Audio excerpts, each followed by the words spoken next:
Rosa hated the soldiers. To her, it mattered not which uniform that they wore. It wasn't her fault that she lived in the small house that sat on top of the hill that overlooked the town below. They all seemed to want it. First, the Nazis came. They made their house their headquarters. They draped their walls with their flag, the one that bore the symbol that so many people would learn to hate and fear. They ran wires across every wall, wires across the floor.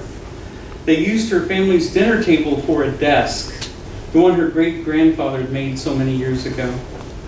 In her own home, they made her their slave. She cooked for them, cleaned up after them, and lay awake so many nights she feared them the most. When they held their parties, they would sing and dance to music that they played on her mother's piano, the one they ruined later by drenching it in beer, and later in bullets. Yes, Rosa hated the Nazis. She was so happy to see him go. But then the Russians came. She never understood a single word that they said. They never seemed to speak, actually. They always yelled at her as if mere volume would help get across to her their point. They burned what was left of the piano for firewood. They took all the wires, bundled them neatly in small bales, and shipped them far away. She was glad to see the wires leave, but the holes in the walls that the Russians left as they took them still remained. What upset her most about the Russians, though, was the fact that they killed her toilet. Oh. One of the two soldiers were in her bathroom. One decided to wash his potato, the meal that he had been given to last the day. To him, he saw a bowl filled with water. Its true purpose was merely a mystery. He had never seen such a bowl before. He let the potato soak for just a minute. One can only imagine his dismay as he witnessed what happened when he pulled the string that hung by the side. His buddy did the only thing a good soldier could do in this situation. He grabbed his rifle and shot the evil bull, the one that stole his friend's potato. He had to make sure it would never steal another meal away from a soldier again. Rosa was so glad to see the Russians leave. Then, of course, came the Americans. At first, the Americans seemed to like her in her little house. They fixed the holes in the walls with plaster. They even found her a new toilet, though they were the ones that seemed to use it most all the time. Their stay in her house was almost bearable, until they noticed the bomb, the one that was lodged in the rafters of her roof. She had told them that it had been there for nearly a year now.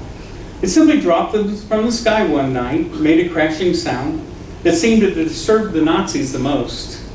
They covered it with a tarp the next morning, argued amongst themselves for hours, and left it there when they left. The Russians didn't even notice it, of course. They were too occupied with killing her bathroom fixture, she guessed. But to the Americans, this bomb seemed so important. They seemed to feel it was something that had to be dealt with right away. They drew up plans on papers, ones that they draped across their great-grandfather's table. They laid out strategies, detailed operations on how to deal with this problem. In the end, they hooked up her ox to her ox cart. They tied ropes around the bomb and carefully lowered it inside. Things would have been fine had not the other soldiers come, the ones that had been hiding for the past few months in the old school building.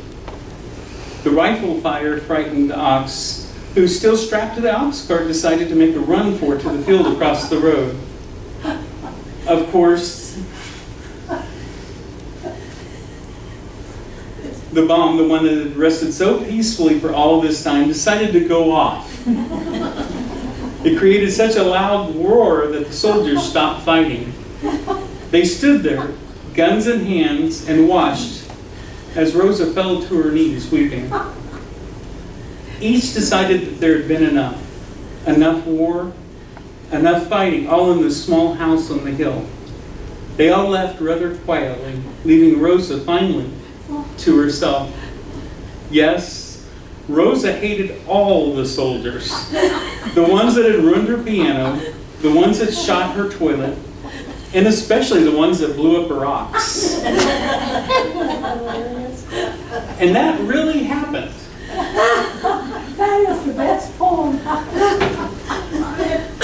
You know, you'll read a whole lot of different war stories, you'll read a lot of different history books, but people don't realize that there are things, and this is real people live there, and there are real lives that are affected by it. And I felt like people should know Rosa's story, because she lived there. That is so humorous. That needs to be read to all children. I think that was funny.